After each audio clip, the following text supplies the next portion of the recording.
Betsy McCaughey, not invited to speak. She's a frequent critic of Obamacare. In fact, has a new book out called Beating Obamacare.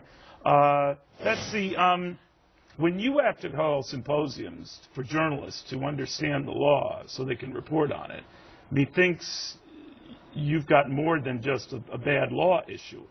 That's right. But actually, I laughed, Neil, when I heard about this symposium because the left-leaning Commonwealth Fund is noted for advocating government-run health care and slants its research to support that point of view.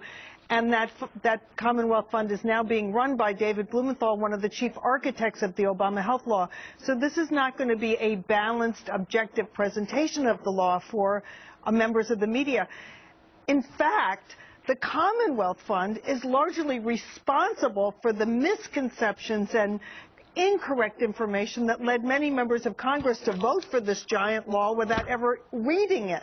I'll give you an example. One day on the floor of the Senate, Senator Kent Conrad from North Dakota pointed to a big chart, right, courtesy of the Commonwealth Fund, that purported to show that the U.S. ranked 19th, dead last out of 19 countries for the quality of its health care.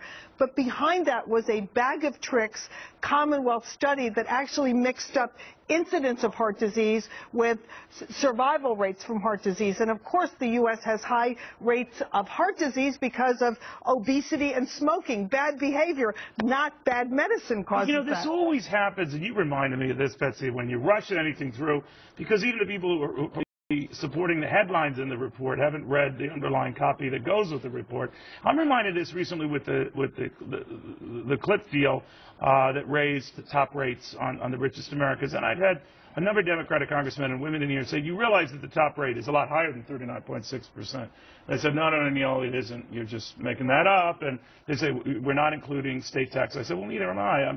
I'm including the surtax on Medicare, the extended Medicare tax. 3.8% additional investment and I tell them, and they tell me straight to your face, you just made that up. And I said, well, it's in your law. I'm reading it to you.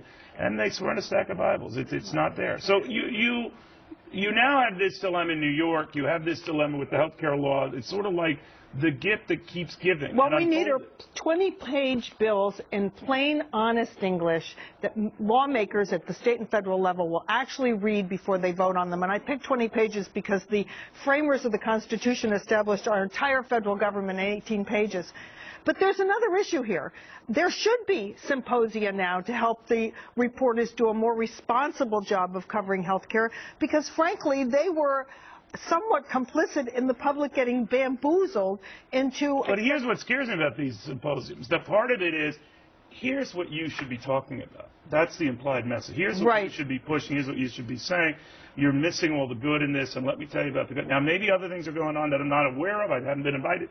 But my point is that that's a little weird. Yes, but where are the reporters when it comes to looking at the facts? Remember when the president kept saying skyrocketing health spending, skyrocketing. That was the word the White House used every single day. They were on message. Skyrocketing health care costs. The president called it the domestic crisis of our time. We have to pass the Affordable Care Act because the burden on families in the nation is so great. In fact, health care spending was increasing more slowly in 2009, 2010, 2011 than at any time in the last half century. Well, a lot of that consisted in the recession, too. Well, in part, but also anesthesia, reversing drugs. There are a lot of technological reasons. The fact is that now the government actuaries say, wait till you see the skyrocketing health care spending under the Obama health law. You're a genius and I'm not, but I'm no atom splitter. But I could have even seen that if you require insurers to cover 30 million more Americans and cover all pre-existing conditions, whatever the noble intentions, and I think they're fine intentions, there is no way premiums will not go up. There's no tooth fairy. There's no tooth fairy. If you force insurance companies to cover more, you are going to have to pay more. Amazing. All right. The only woman in the country who has read this, only person in the country who's read this, knows this.